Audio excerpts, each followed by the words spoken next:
छोटी गाड़ी जो है मोर्चरी की मानी जाती है, डेड बॉडीज को जिसमें लेके जाते हैं। जी जी जी। बड़ी गाड़ी स्टेटस सिंबल है, यानी हाथी काला, हाथी की सवारी हो। तो नंबर गाड़ी का हमेशा ऐसा लेना चाहिए जो बढ़ते क्रम में हो, आखिरी नंबर सबसे बड़ा होना चाहिए। वास्तु के हिसाब से कहाँ बैठ के पढ़ाई करें कि अच्छे नंबर आएंगे, मन भी लगे पढ़ाई? कमर निकाल के नहीं पढ़ें, किताबों को बिखेर के ना पढ़ें, या जो भी स्टडी मटेरियल है तो किसी से गिफ्ट नहीं लेना। नमस्कार, कैसे हैं आप सभी? स्वागत है आपका हमारे पॉडकास्ट में। मैं हूं आपके साथ आमिर खान। एक नया पॉडकास्ट आज फिर आप सभी के लिए हम लेकर आए हैं। आज के पॉडकास्ट में आज हम बात करने वाले हैं वास्तु को लेकर। एक्चुअल में वास्तु क्या है, ये कैसे हमारी लाइफ में काम करता है, क्या वास्तु ही है जिससे हमारी लाइफ जुड़ी हुई है? बहुत सारे मिथ पर आज हम बात करेंगे इस पॉडकास्ट में कि कैसे वास्तु आपकी लाइफ को बदल सकता है। क्या कोई रेमेडी होती हैं जिससे वास्तु को हम ठीक कर सकते हैं? नॉर्थ ईस्ट में अगर आपका किचन है, बेडरूम है, तो क्या वो गलत है? टॉयलेट है तो वो गलत है? कैसे सही कर सकते हैं? बहुत सारी बातें इस पॉडकास्ट में आज होने वाली हैं। आपके जो भी सवाल थे, जो मिथ आपके माइंड में चल रहे थे, इस पॉडकास्ट को सुनने के बाद दूर होने वाले। क्योंकि जितने भी पॉडकास्ट आपने आज तक देखे होंगे वास्तु को लेकर, उन सबसे अलग ये वास्तु का पॉडकास्ट है। यहाँ पर आज हम रियलिटी पर बात करने वाले हैं। यहाँ आपको जो रेमेडी दी जाएंगी वो ऐसी रेमेडी होंगी जो एक्चुअल में वर्क कर रही हैं, वो केवल रील वाली रेमेडी नहीं होने वाली हैं। जी, हम बात कर रहे हैं श्री नरेश सिंघल जी की, जो बहुत बड़े वास्तु एक्सपर्ट हैं। सर, स्वागत है आपका हमारे पॉडकास्ट में। नमस्कार सर। नमस्कार सर, जितनी तारीफ आपकी की जाए उतना कम। मेरे पास कहते हैं ना, पॉडकास्ट में शब्द ओपनिंग में कम पड़ गए आपके लिए बोलने के लिए। बहुत पॉडकास्ट कर लिए वास्तु एक्सपर्ट्स के लेकर, बहुत सारी चीज़ें उनसे पूछ लिए। आज एकदम अलग माइंडसेट के साथ आपके साथ हम बैठे हैं। तो सबसे पहले मैं यही जानना चाहूँगा, श्री नरेश सिंघल कौन है? ना डॉक्टर हैं, ना आचार्य हैं, अपने बारे में थोड़ा सा बताएं। मेरा नाम तो आपने बताया, नरेश सिंघल है मेरा नाम। मैं अपने नाम के आगे कभी डॉक्टर, आचार्य, एक्सपर्ट ऐसे शब्दों का इस्तेमाल नहीं करता। रीज़न दो हैं। एक तो जो लोग डॉक्टर लगाते हैं वो अपने अंतरात्मा से पूछें या लीगली पूछें कि उनको डॉक्टर बनाया किसने। जिस चीज़ में डॉक्टरेट होता ही नहीं है, जिसमें गवर्नमेंट ने कोई मान्यता दी ही नहीं है, आप डॉक्टर कैसे लिख सकते हैं? अभी लिखते कैसे हैं? मैंने एक सेमिनार किया, उसमें आपको एक मोमेंटो दिया, आपसे कुछ पैसे लिए और अपने को डॉक्टर की वो दे दी। डॉक्टर का मतलब क्या होता है? या तो MBBS डॉक्टर हुआ या PhD डॉक्टर हुआ, वही डॉक्टर हो सकता है ना। बिल्कुल। जिस चीज़ के इसमें कोई मान्यता ही नहीं है। हम मुरली मनोहर जोशी जी ने और अटल बिहारी वाजपेयी जी से लेकर के कि ज्योतिष को लिए काफ़ी उन्होंने प्रयास किया था कि भाई इसको कोर्स में लिया जाए, तो उन्होंने कहा नहीं, इसको कला में लिया जाएगा। कला के लिए वो मानने के लिए तैयार नहीं थे, तो इसलिए आज तक भी पेंडिंग ही है। ठीक है ना। तो कई बार क्या होता है कि हम डॉक्टरेट किसी और चीज़ में कर लेते हैं, उसके बाद हम ज्योतिष में आ जाते हैं या वास्तु में आ जाते हैं, किसी भी ऑपरेटर साइंस में आते हैं, तो हम अपने नाम के आगे तो डॉक्टर ही लिखवाते हैं। उनसे मैं माफ़ी चाहूँगा, वो एक्चुअल में डॉक्टर है। ठीक है ना। मैंने किसी भी सब्जेक्ट में अगर PhD किया तो अपने नाम के आगे डॉक्टर तो लगाऊंगा ही ना। बिल्कुल। वो एक अलग बात हो गई। लेकिन लोग क्या सोचते हैं कि ज्योतिष में PhD किया हुआ है। ठीक है ना। तो वो थोड़ा सा उसका बेनिफिट ले लेते हैं और लोगों को लगता है क्योंकि हाँ होता ही होगा जब डॉक्टर लिखा है। दूसरी चीज़, लोगों को ये नहीं पता कि आचार्य किसको बोलते हैं। आचार्य या आचार्य, उनको दोनों ही नहीं मालूम है। फीमेल भी आचार्य लिखते हैं, मेल भी आचार्य लिखते हैं, दोनों के लिए अलग अलग है। ठीक है ना।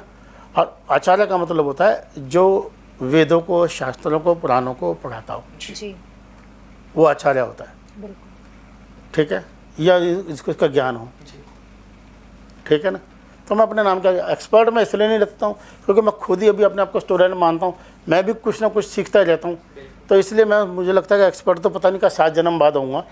इसलिए मैं अपने नाम के आगे सिर्फ कंसल्टेंट लिखता हूँ कि मैं वास्तु कंसल्टेंट हूँ। सर, लेकिन आप वास्तु नरेश तो लिखते हैं, तो वास्तु में क्या मतलब? आप वास्तु नरेश का मतलब हो गया कि वास्तु के राजा। जी जी। इसका क्या मतलब है? आप वास्तु का राजा मानते हैं खुद को?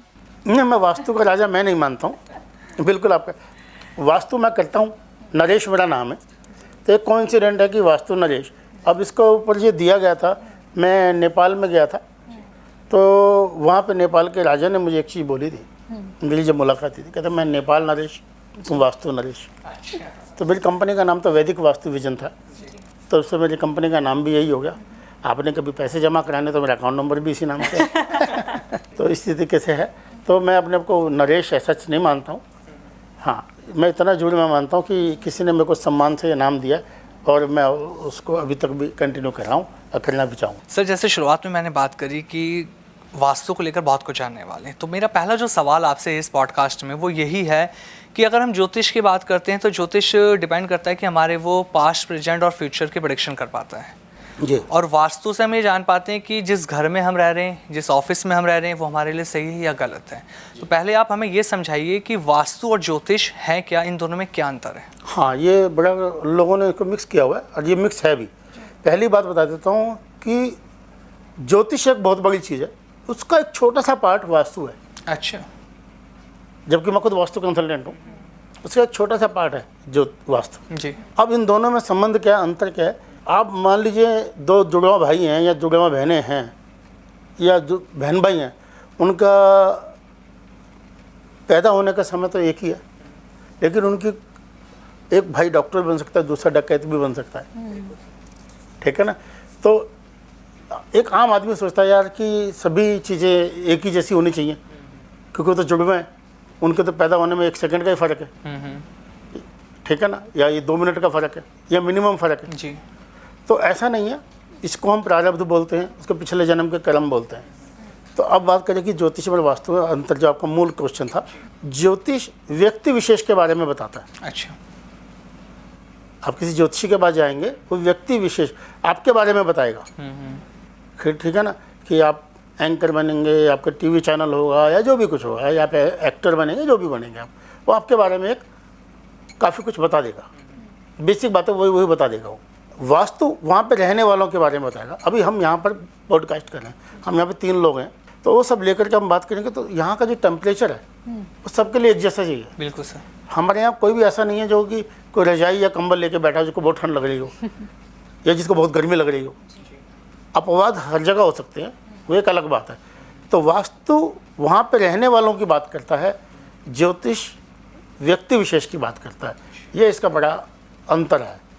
और दोनों में कॉमन चीज़ें क्या हैं कि दोनों की दोनों चीज़ें मानव कल्याण के लिए बनी है। बिल्कुल। दोनों का जो सोच है, दोनों का जो उत्तर है, जो आंसर है, वो सामने वाले का भला करना ही है कि किसी भी तरीके से अपने जीवन को समृद्ध बना सके, सुखी बना सके, स्वस्थ बना सके या अपने को तरक्की पे ले जा सके। सर, जैसे कि आपने बताया और हम आपके जो वीडियोस देखते हैं, आपका ध्येय बहुत क्लियर होता है, लोगों की हेल्प करने का आपका उद्देश्य होता है, लेकिन सब ये नहीं सोच रहे हैं।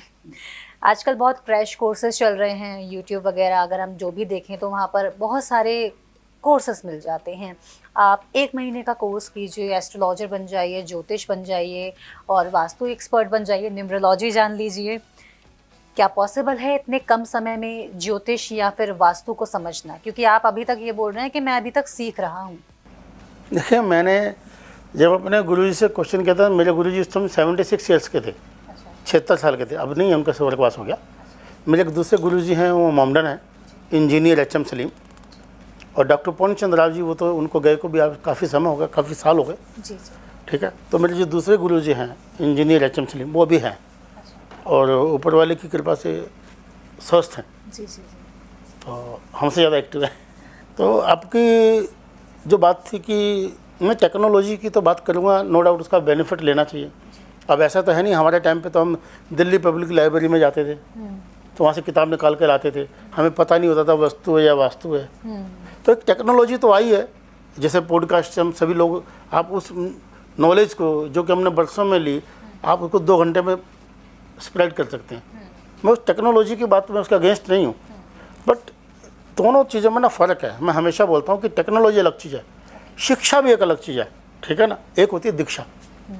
जब तक दीक्षा नहीं होती तो आपकी शिक्षा फलीभूत नहीं होती। उसका हमारे पास महाभारत में उसका एग्जाम्पल मिलता है ना, कि उन्होंने बोला था कि उन्होंने झूठ बोला कि ये तो क्षत्रिय का बेटा है, ठीक, तो तू विद्या भूल जाएगा। ठीक है ना? तो इसको दीक्षा नहीं मिली। तो शिक्षा आप कहीं से भी ले सकते हैं, दीक्षा आपको गुरु से लेनी होती है, एक चीज़। दूसरी चीज़, एक है सरस्वती और एक है बृहस्पति। सरस्वती यानी बुक। वो बुक चाहे वो डिजिटल बुक हो चाहे ई-बुक हो, चाहे वो आपका पॉडकास्ट हो या वो यूट्यूब हो, ठीक है ना, वो पुस्तक हो गई एक तरीके की, वो सरस्वती हो गई।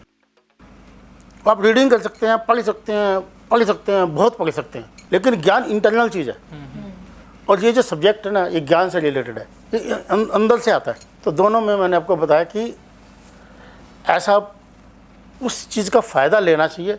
बट इस तरीके से हम सोचते हैं कि 99 रुपीज़ में कोर्स होते हैं, 15 दिन में कोर्स होते हैं, 2 दिन में। हम लोग भी वर्कशॉप कराते हैं, हम लोग भी करते हैं, मना नहीं कर रहा हूँ मैं, हम भी इससे को अछूते नहीं हैं।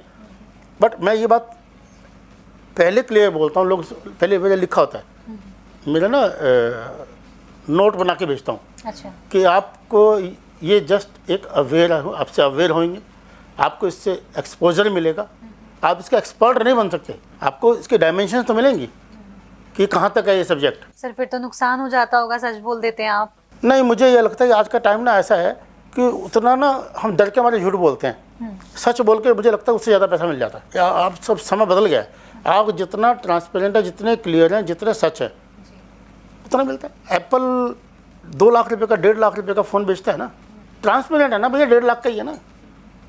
दूसरे को फ़ोन को आपको 15,000 रुपये का बेचना मुश्किल है, उसके लिए कितना कंपटीशन है। एप्पल की कितनी ऐड आती है, मर्सिडीज़ की कितनी ऐड आती है।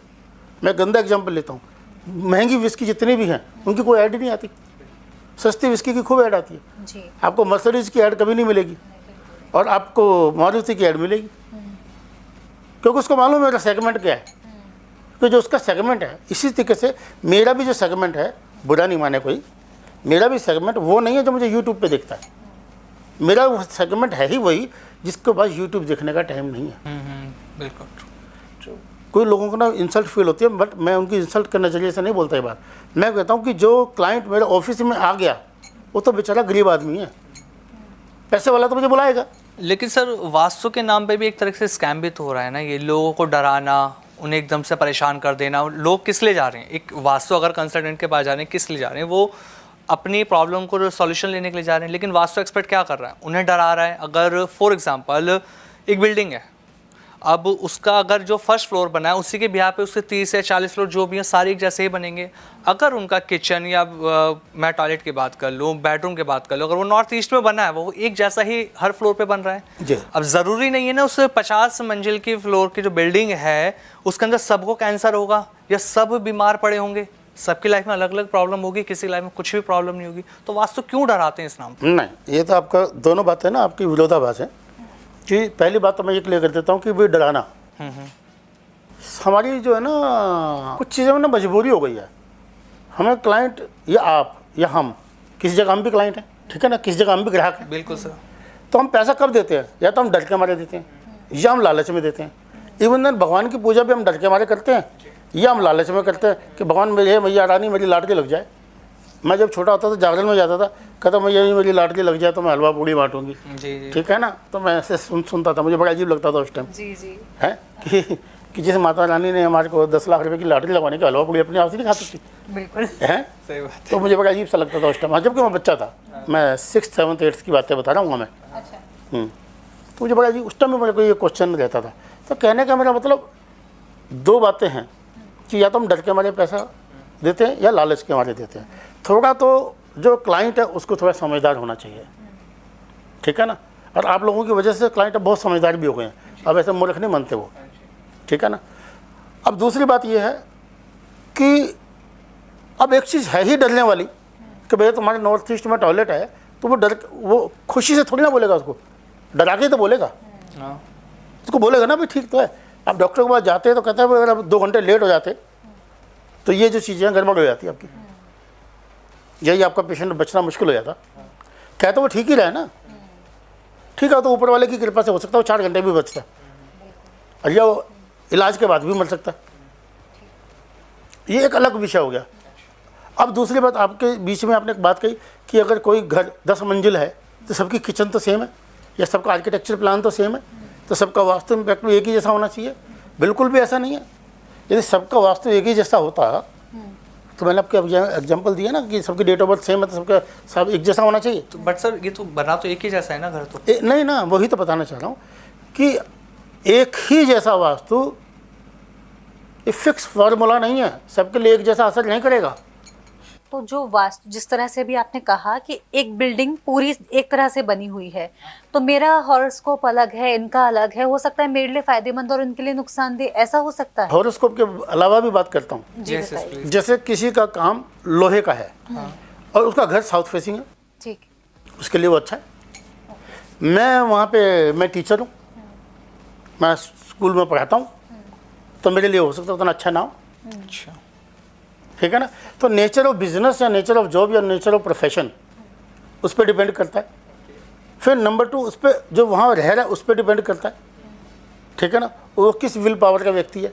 ओके, चलिए विल पावर आपको नहीं समझ में आती, उसकी किस डेट ऑफ बर्थ का है वो। ठीक है ना, डेट ऑफ बर्थ। इसीलिए हम बोलते हैं कस्टमाइज्ड वास्तु। अच्छा, तो ऐसे डरा नहीं देना चाहिए, हवा नहीं है। इसलिए आप बहुत लोग देखते होंगे, यार हमने तो कभी किसी ज्योतिषी के पास नहीं गए, हमने तो किसी वास्तु वाले के पास नहीं गए, हमने तो अपने 3 बच्चों की शादियां कर दी, भगवान की दया से सब सुखी हैं। उन्होंने नहीं दिखाया, उन्होंने नहीं बताया, उनकी आदतन ही वो चीज़ें ठीक है। जैसे आपको आदतन सेब खाना पसंद है, आप तो स्वाद के मारे सेब खा रहे हो, पर मेडिकली तो वो अलग काम कर रहा है ना। मेडिकली तो वो अलग काम कर रहा है ना। आपको आदतन है रीडिंग करने की, बुक पढ़ने की, तो आप तो ऑटोमेटिकली विद्वान हो ही गए ना। बिल्कुल सर। भले आप किसी कॉलेज में नहीं भी गए हो, आपको ज्ञान तो हो ही सकता है ना।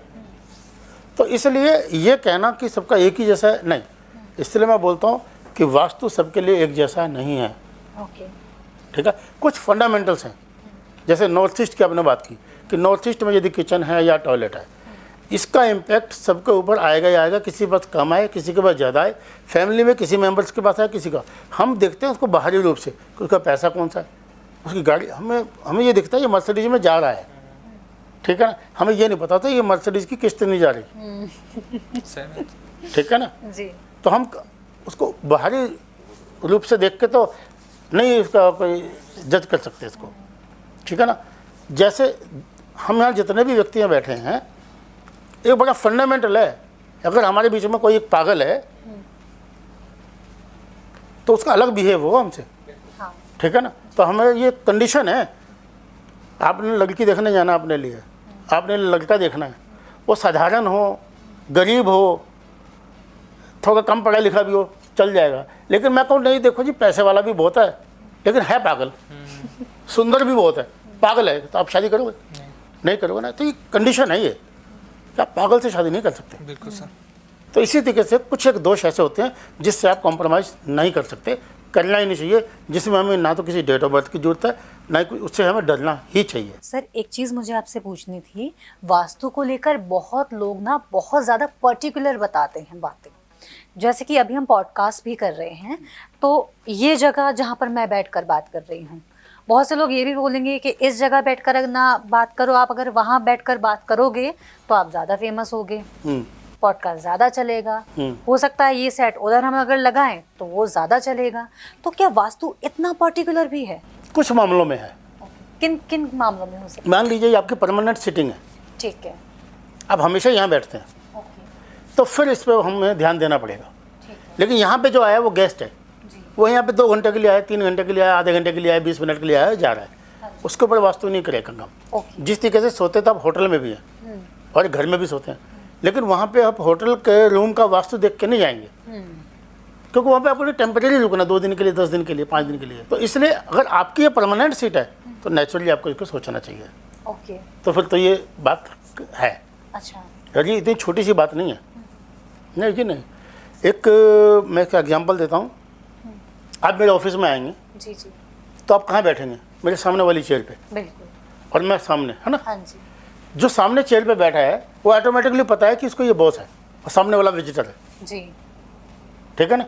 अब दिशा का इतना छोटा ही तो फर्क है, एक ही कैबिन में बैठने के बावजूद भी वो आपका डेजिग्नेशन बता देता है कि आप विजिटर हैं या बॉस हैं। इसी तरीके से डायरेक्शन ये बताती है कि आप विजिटर रहने वाले हैं या बॉस बनने वाले हैं। अच्छा सर, इसमें एक चीज़ और ऐड करना चाहूँगी। अब जैसे घर की वास्तु की बात आती है, वो हम फिक्स करवा लेते हैं, ठीक है, वास्तु एक्सपर्ट से हमने बात की, विशेषज्ञ से बात की, जो भी प्रॉब्लम आ रही है उसको लेकर हमने फिक्स करवा लिया। अब ऑफिस में हूँ, मेरी सेटिंग जो भी है, उसका वास्तु अगर ख़राब है, उसको मैं फिक्स तो नहीं करवा सकती, मुझे 8 घंटे या 10 घंटे ऑफिस में देने हैं, तो वहाँ पर क्या हम कोई चेंजेस करके उसकी वास्तु को इन्हेंस कर सकते हैं? और अगर मुझे नहीं भी पता हो कि मेरा वास्तु वहाँ पर सही है या ख़राब, तो कोई रेमेडी ऐसी हो कि वो मेरे लिए अच्छा काम करे? हमें ना इतना कमज़ोर ये बनना चाहिए कि हर चीज़ के लिए रेमेडी देखें।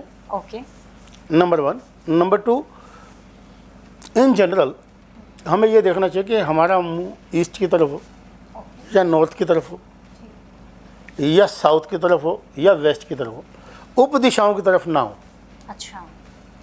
जो south west, north east, east है ना, ये सब उप दिशाओं, यानी मेन जो क्रॉस डायरेक्शन है जिसको हम न्यूज बोलते हैं, NEWS है ना, न्यूज उसी से बना है, चारों दिशाओं से, ठीक है ना। आप लोग तो न्यूज वाले आदमी हैं, तो ये न्यूज उसी से बना है, तो वो उस पर अगर हो तो ज़्यादा बेटर है। दूसरी चीज़, हमें क्लैरिटी रखनी चाहिए माइंड में भी और टेबल पे भी, अपने डेस्क पे भी, बिखरा के नहीं रखनी चाहिए। दूसरी चीज़, अगर आप प्रोफेशनल हैं, आप पेन का यूज़ करते हैं, ठीक है, भले आप एक आजकल का पेन का यूज़ ज़्यादा रहा नहीं है क्योंकि कंप्यूटर पे हो गया, लैपटॉप पे हो गया ना, तो फिर भी पेन एंड तो आप साइन मारते ही हैं, तो वो पेन आपका एक ही रखें। अच्छा। दूसरी जो चीज़ें हैं, जो आपका लैपटॉप है या कंप्यूटर है या डेस्कटॉप है, जो भी कुछ है, वो क्लियर होना चाहिए, साफ़ सुथरा होना चाहिए, खुद का आपका उस पर मन लगना चाहिए। ये नहीं कि आपने चाय पी, आधे घंटे से कप में अंदर चाय जम गई है लेकिन कप वहाँ से उठा नहीं, तो इमीडिएट उठना चाहिए। जैसे आपने चाय पी ली, जितना अर्लीस्ट पॉसिबल है उसको हटाओ वहाँ से। आपने यहाँ पे पानी पी लिया, गिलास जूठा हो गया या जो भी कुछ है, ठीक है ना, उसको हटाइए। तो ये चीज़ थोड़ी सी ध्यान रखने वाली बात है। थोड़ा सा इसमें अलग, क्योंकि बहुत सारी चीज़ें पे डिपेंड करता है। किसी को प्रोफेशनल है तो उसके लिए अलग चीज़ें हैं, कोई एडवोकेट है, CA है या कोई है तो उसके लिए अलग रूल है, डॉक्टर है अलग रूल।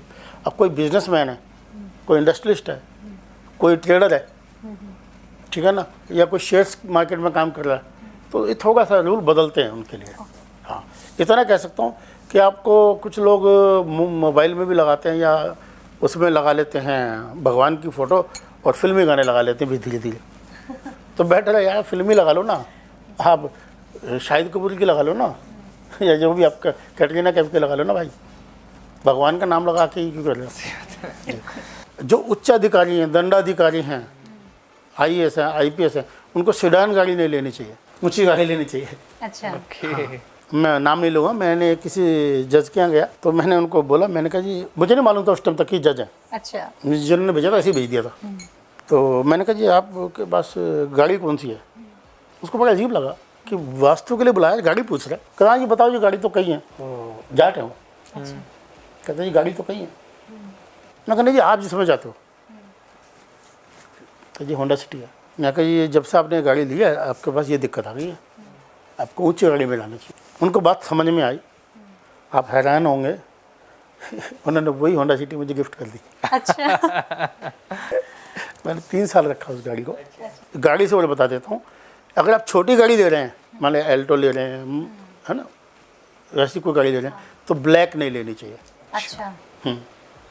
यदि आप बड़ी गाड़ी ले रहे हैं, आप मर्सिडीज ले रहे हैं, BMW ले रहे हैं, ठीक है ना, आप ब्लैक ले सकते हैं। ऐसा क्यों? छोटी गाड़ी जो है मोर्चरी की मानी जाती है, मोर्चरी, शव वाहन, शव वाहन, ठीक है, डेड बॉडीज को जिसमें लेके जाते हैं। जी जी जी। बड़ी गाड़ी स्टेटस सिंबल है, यानी हाथी काला, हाथी की सवारी है, वो महंगी गाड़ी है। तो मैं भी आप लोगों के लिए भी कामना करूँगा आप भी हाथी पे चलें, इसीलिए उसको बोलते हैं गज केसरी योग बोलते हैं एस्ट्रोलॉजी में। बाकी उसके नंबर्स वगैरह हैं, ये हैं। नंबर्स की बात कर लेता हूँ, तो नंबर गाड़ी का हमेशा ऐसा लेना चाहिए जो बढ़ते क्रम में हो, आखिरी नंबर सबसे बड़ा होना चाहिए।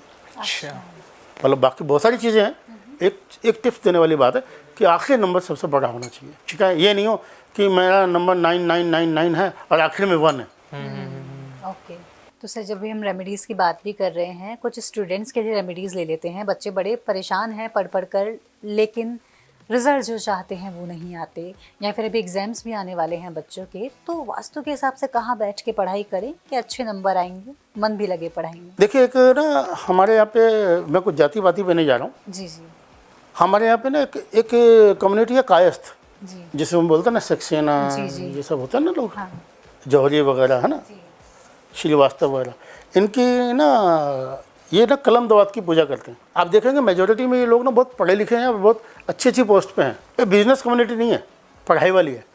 तो अपने को एक कलम और एक दवात, दवात समझते हैं?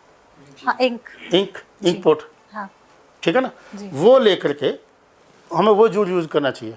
अच्छा, चाहे थोड़ी देर के लिए करें, दिन में 2 मिनट के लिए करें, ठीक है ना। होल्डर होता था या कलम, जी जी, लकड़ी की कलम होती थी, ठीक है ना, उसकी वो करें, वो रखें।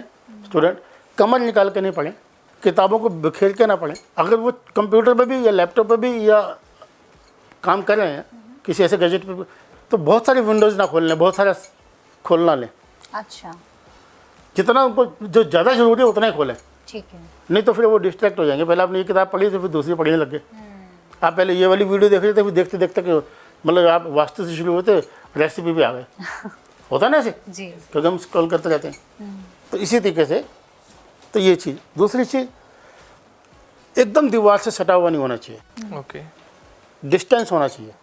कोशिश होनी चाहिए कि जिस चेयर पे हम हैं वो व्हील वाली नहीं होनी चाहिए। पर इसका क्या कारण है? वो डिस्टर्ब होगा, डिस्ट्रैक्ट होगा।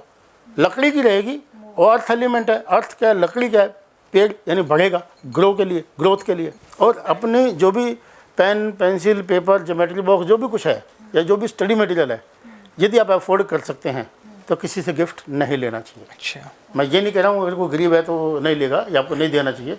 फिर भी अगर आपको कभी डोनेट भी करना है तो उससे अच्छा 1 रुपये ले लीजिए, ले जो लीजिए, ताकि इसको फलीभूत हो। सर लास्ट रेमेडी मैं आपसे जानना चाहूँगा, फिजिकल और मेंटल हेल्थ के लिए हम कौन सी टिप्स अपनाएं वास्तु की? देखिए, आपने पहले भी एक बात की थी कि क्या वास्तु से बीमारी का पता लग सकता है? बिल्कुल पता लग सकता है। यदि नॉर्थ ईस्ट में कोई समस्या है तो वहाँ पर आपको, नॉर्थ ईस्ट वास्तु का सिर है, सिर मतलब वहाँ पे आपको डिप्रेशन हो सकता है, एग्रेशन हो सकता है, एंजाइटी हो सकती है, या कोई अदर मानसिक तनाव हो सकता है, अवसाद हो सकता है। अवसाद वाला आलस भी हो सकता है, डिप्रेशन भी हो सकता है, ठीक है ना, काम को पोस्टपोन कर रहे हैं, पेंडिंग कर रहे हैं, वो भी हो सकता है। डिसीजन नहीं ले पाते, आपको क्लैरिटी ही नहीं मिलती ओके, कि करना क्या है।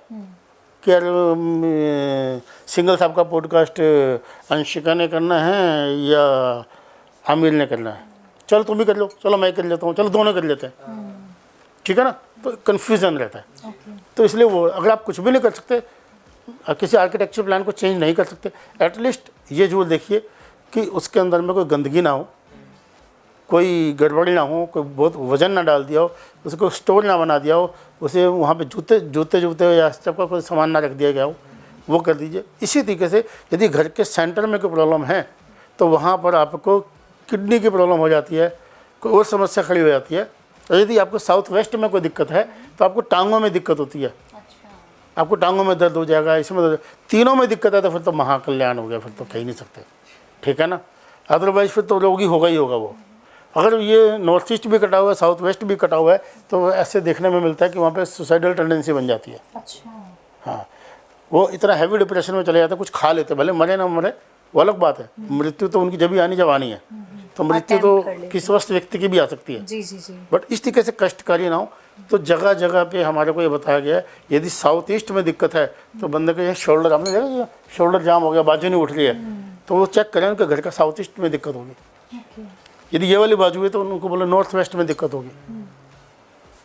एवरी टाइम हेडेक रहता है, माइग्रेन रहता है, ठीक ही नहीं हो रहा, तो वहाँ पे नॉर्थ ईस्ट में दिक्कत आएगी।